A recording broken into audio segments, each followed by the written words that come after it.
저희들은 각자의 상황과 형편에 따라 하나님의 부르심을 받은 귀한 자녀들입니다. 이처럼 하나님께서 성도들을 부르시는 모습과 방법은 제각각 다르지만 그 목적은 동일합니다. 그것은 바로 하나님의 백성으로 삼으시고 구원의 은혜와 축복을 주시기 위해서입니다. 하지만 그렇다고 해서 하나님의 자녀로 택함받는 순간 허락하신 은혜에 한없이 감사하고 그 순간부터 말씀대로 살아가는 인간은 없습니다. 하나님의 말씀대로 살아가기 위해서는 먼저 인간의 본성을 깨야 하고 지금까지 살아왔던 죄의 습관들을 버려야 하기 때문입니다. 이처럼 죄의 모습들을 벗어야만 하나님을 바라볼 수 있기 때문에 때로는 고난의 시간을 겪기도 합니다. 하지만 하나님께서는 그러한 자녀들을 그저 바라만 보시는 분이 아닙니다. 성령님께서 저희들의 심령 가운데 늘 함께 하시며 감당하고 이겨내 주기를 간구하시기 때문입니다. 이처럼 하나님을 만나고 난 이후에 밝고 아름다운 인생길을 걸어가는 것은 아닙니다. 안개가 자욱한 좁고 협착한 길을 믿음의 등불만을 의지한 채 걸어가야 하기 때문입니다. 하지만 주님께서는 성도들을 홀로 두지 않으시고 동행하시며 믿음의 등불이 꺼지지 않도록 도와주실 것입니다. 성경 말씀 속에서 하나님께 선한 자라고 불리던 인물들도 처음부터 온전한 믿음의 삶을 산 것은 아닙니다. 삶 속에서 하나님을 만나고 그분의 뜻을 알아갈수록 조금씩 믿음이 성장한 것입니다. 이렇게 성장하는 자녀들을 하나님의 도구로 사용하시며 더 큰 은혜를 주시고자 하는 것이 하나님의 마음입니다. 오늘부터 저희들이 살펴볼 사도 바울 역시 그러한 인물 중에 한 명입니다. 사도 바울은 신약성경 27편 중 13편에 해당하는 서신서를 작성했으며 초대 기독교 복음 전파에 앞장섰던 인물입니다. 그리고 3차로 이루어진 전도 여행은 이방인 선교의 사명을 감당한 사도 바울의 큰 업적으로 알려져 있습니다. 하지만 이토록 놀라운 하나님의 일을 감당했던 사도 바울 역시 인간이기 때문에 분명 많은 인간적인 어려움들이 있었습니다. 그럼에도 그는 예수 그리스도의 사도로서 자신에게 주어진 사명을 감당하기 위해 최선을 다했습니다. 오늘부터 저희들은 그리스도를 전하기 위해 전도여행을 떠났던 사도 바울의 여정을 따라가며 구원 사역을 향한 하나님의 뜻과 그 사명을 감당했던 사도 바울의 마음에 대해 생각해 보고자 합니다. 그에 앞서 오늘 이 시간에는 사도 바울이 어떤 인물이었는지 살펴보도록 하겠습니다. 사도 바울은 AD 5세기경 출생한 것으로 추측하고 있으며 길리기아 지방의 다소, 현재 터키 지역에서 태어났습니다. 그는 사울과 바울 두 개의 이름을 가지고 있는데 사울은 히브리식 이름이고 바울은 로마식 이름입니다. 사울은 그가 유대인, 즉 히브리인이기 때문에 지어진 이름이고 바울은 그가 로마 시민권자이기 때문에 가졌던 이름입니다. 이것을 쉽게 이해할 수 있는 것이 해외에 사는 교포들이 한국 이름과 영어 이름을 두 개 가지고 있는 것과 동일합니다. 빌립보서 3장 5절에 나는 8일 만에 할례를 받고 이스라엘 족속이요 베냐민 지파요 히브리인 중에 히브리인이요 율법으로는 바리새인이라고 말씀하는 것처럼 그는 베냐민 지파의 후손으로서 사울이라는 이름을 가지게 되었습니다.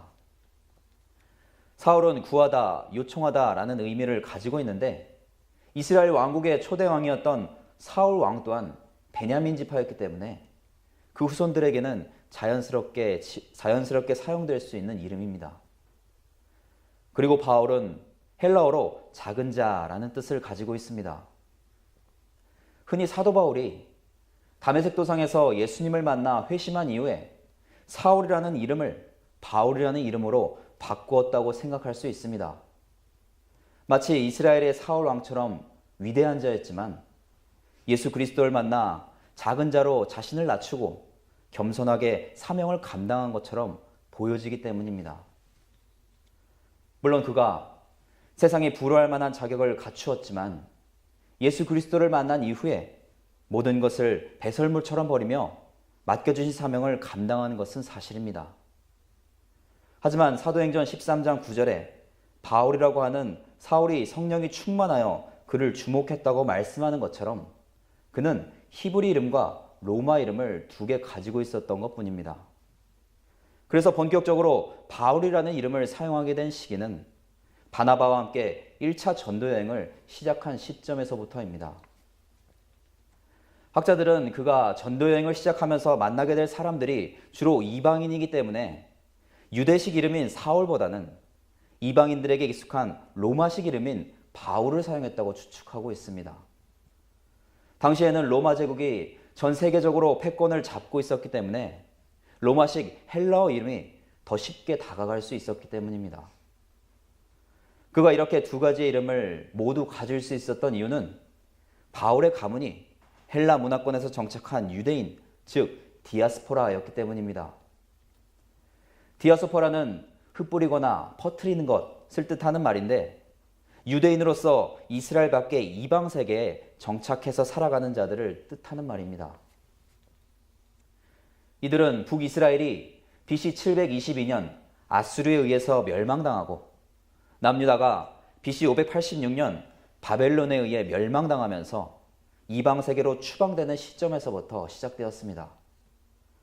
사도행전 2장 5절에서 8절에 그때 경건한 유대인들이 천하 각국으로부터 와서 예루살렘에 머물러 있더니 이 소리가 나매 큰 무리가 모여 각각 자기의 방언으로 제자들이 말하는 것을 듣고 소동하여 다 놀라 신기하게 여겨 이르되 보라 이 말하는 사람들이 다 갈릴리 사람이 아니냐 우리가 우리 각 사람이 난 곳 방언으로 듣게 되는 것이 어찌 됨이냐.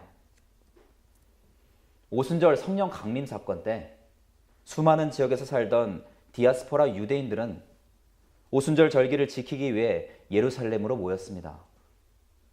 그리고 그때 마가의 다락방에 모인 사람들은 성령의 도우심으로 각기 다른 방언으로 말하기 시작했습니다. 그래서 이 모습을 보던 디아스포라 유대인들은 갈릴리 사람들이 자신들이 거주하는 나라의 언어로 말하는 것을 보고 듣고 놀라며 신기하게 여겼습니다.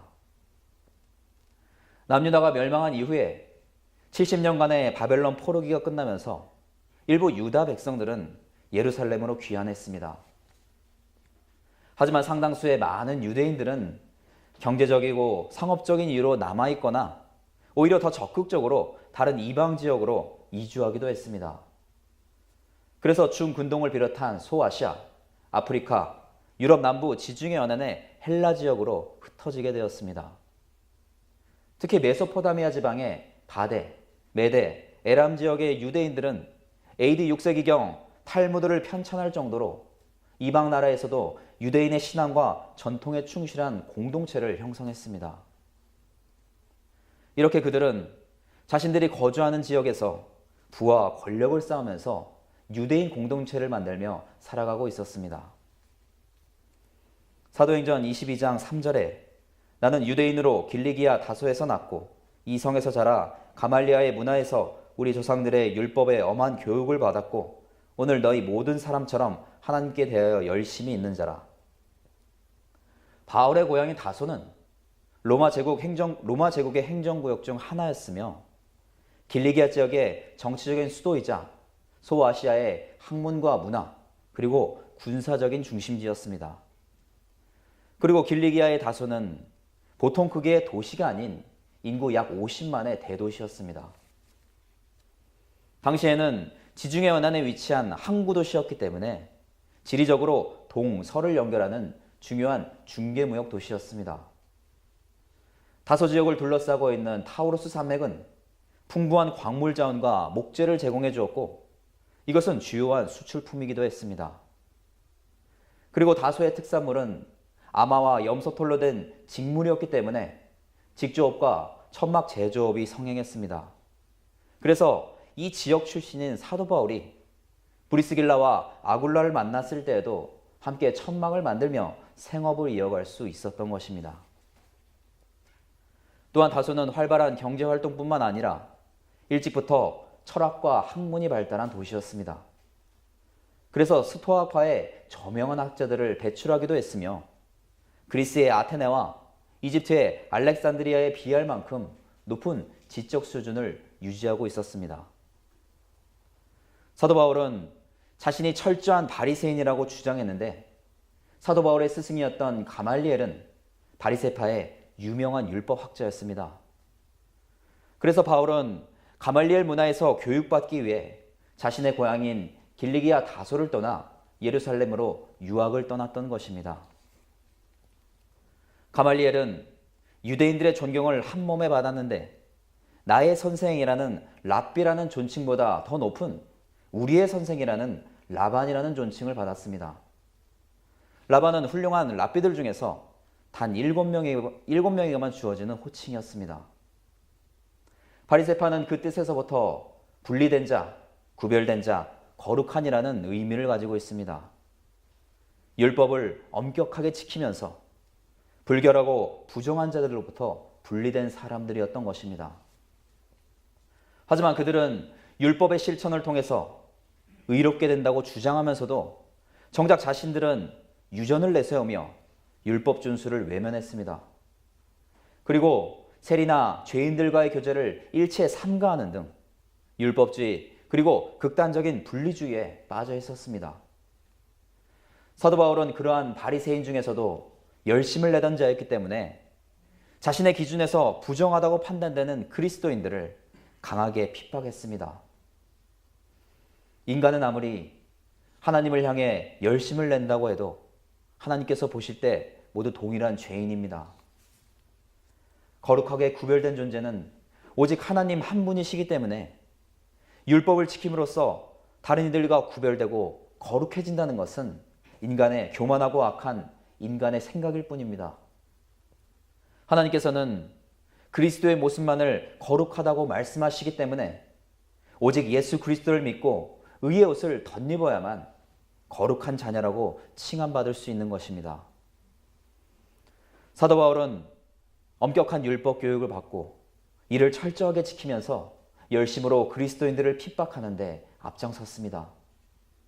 그리고 그가 이토록 자신의 행위에 당위성을 더할 수 있었던 또 하나의 요소는 바로 로마 시민권입니다. 사도행전 22장 27절에서 29절에 천부장이 와서 바울에게 말하되 내가 로마 시민이냐 내게 말하라. 이르되 그러하다. 천부장이 대답하되 나는 돈을 많이 들여 이 시민권을 얻었노라. 바울이 이르되 나는 나면서부터라 하니 신문하려던 사람들이 곧 그에게서 물러가고 천부장도 그가 로마 시민인 줄 알고 또 그 결박한 것 때문에 두려워하니라. 사도 바울은 3차 전도 여행 중 예루살렘에 갔을 때 유대인들에 의해서 붙잡히게 되었고 로마군 장교였던 천부장의 신문을 받게 되었습니다. 그러던 중 그는 자신이 로마 시민권자임을 밝혔습니다. 본래 로마 시민권은 로마인 외에는 매우 갖기 힘들었기 때문에 정부의 고위층이나 로마를 위해 뛰어난 공헌을 한 사람들에게만 특별하게 주어졌습니다. 그리고 초대교회 당시 로마는 세계의 패권을 장악하던 대제국이었기 때문에 정복 지역에서 공을 세운 유지들에게는 로마 시민권을 부여하기도 했습니다. 이러한 로마 시민권은 세습이 가능했고 바울을 신문했던 천부장처럼 큰 돈을 주고 살 수도 있었습니다. 바울이 나면서부터 로마 시민권이 있었다는 것은 그의 가문 중 누군가가 로마 시민권을 가지고 있었다는 것을 의미합니다. 그렇기 때문에 이를 통해서 바울의 가문이 명예와 재물을 두루 갖춘 소수 특권층이었다는 것을 알 수 있습니다. 로마 시민권자는 기본적으로 인권이 철저히 보장되었고 부당한 대우를 받거나 법정에서 억울한 판결을 받았을 때 로마 황제에게 직접 항소할 수 있었습니다. 그래서 바울을 신문하던 자들이 그가 로마 시민권자라는 사실을 알고 난 후에 두려워했던 것입니다. 이처럼 사도 바울은 세상적으로 남부러울 것이 없는 자였습니다. 누구에게도 뒤처지지 않을 학식을 가지고 있었고 그의 등 뒤에는 권력과 명예와 재물을 모두 갖춘 든든한 가문이 버티고 있었습니다. 어쩌면 바울은 태생부터 구별된 자신이 이러한 세상적인 조건들을 가지는 것은 당연하다고 생각했을지도 모릅니다. 그리고 자신은 그리스도인들을 핍박할 충분한 자격이 있으며 이러한 열심이 하나님의 선을 행하는 것이라고 여겼을 것입니다. 이렇게 사도 바울의 인간적인 열심과 의가 가득 찼을 때 주님께서 그의 이름을 부르셨습니다. 사도행전 9장 2절에서 5절에 다메섹 여러 회당에 가져갈 공문을 청하니 이는 만일 그 도를 따르는 사람을 만나면 남녀를 막론하고 결박하여 예루살렘으로 잡아오려 함이라. 사울이 길을 가다가 다메섹에 가까이 이르더니 호련히 하늘로부터 빛이 그를 둘러 비추는지라. 땅에 엎드려져 들음에 소리가 있어 이르시되 사울아 사울아 내가 어찌하여 나를 박해하느냐 하시거늘 대답하되 주여 누구시니까 이르시되 나는 내가 박해하는 예수라. 다메섹은 현재 시리아의 수도인 다마스쿠스입니다. 구약시대에는 아람의 수도였지만 BC 732년 아수르에 의해 멸망당했고 BC 64년부터는 로마 제국의 지배 아래에 있게 되었습니다. 다메섹에는 유대인들의 중심기구인 회당이 많이 있었는데 이는 많은 유대인들이 살고 있었다는 것을 의미합니다. 바울이 회당을 목표로 삼은 이유는 유대 기독교인들과 기독교를 개종한 유대인들이 모여 있었기 때문입니다. 하지만 이처럼 그에게 있어서 탄압의 중심지였던 유대인 회당은 바울이 회심한 이후에 복음을 전파할 때에는 주요한 거점이 되기도 했습니다. 당시 예루살렘에는 그리스도를 탄압하던 유대인들의 최고 의결기관인 사내드린 공회가 있었습니다. 사내드린은 예수님을 신성 모독으로 고발하고 로마 총독 빌라도에게 넘겨 처형시킨 기관이었는데 바울은 이곳에서 그리스도인들을 잡기 위한 공문을 받아 다메섹으로 떠났습니다. 이처럼 예루살렘은 그리스도인 탄압의 중심지였으며 다메섹과는 240km 정도 떨어져 있었습니다. 그러나 바울은 이토록 먼 거리를 오가며 그리스도인 탄압을 위한 열심을 내었던 것입니다. 하지만 그의 열심은 다메섹에서 예수님을 만난 이후에 모두 무너져 버렸습니다. 그렇게 당당하고 자신감 넘치던 바울은 하늘로부터 큰 빛이 비추자 힘없이 엎드리고 말았습니다. 그리고 자신이 그토록 핍박하던 주님께서 직접 자신의 이름을 부르셨을 때 두렵고 떨렸을 것입니다. 또한 지금까지 자신이 진리라고 여겼던 신앙이 한순간에 무너져 내리자 망연자실했을 것입니다. 그래서 사도행전 9장 9절에 사흘 동안 보지 못하고 먹지도 마시지도 않았다고 말씀하는 것처럼 사흘 동안 식음을 전폐하며 깊은 혼란에 빠졌던 것입니다. 바울은 주님께서 자신의 이름을 부르셨을 때 두려워했지만 정작 주님께서는 그를 긍휼히 여기셨습니다. 그의 이름을 반복해서 부르신 것은 바울을 향한 주님의 사랑과 관심이었습니다. 그리고 나를 핍박했던 지난날의 죄를 회개하고 나에게로 돌아오라고 말씀하시는 주님의 간절한 마음이었습니다. 예수님께서는 모든 인류의 죄를 사하시기 위해 십자가에서 물과 피를 흘리셨습니다. 하지만 인간들은 그러한 예수님을 또다시 십자가에 못 박기 위해 핍박하는 자리로 돌아갔습니다. 그리고 지금까지도 세상의 수많은 인간들은 주님을 외면하고 핍박하는 자로 살아가고 있습니다.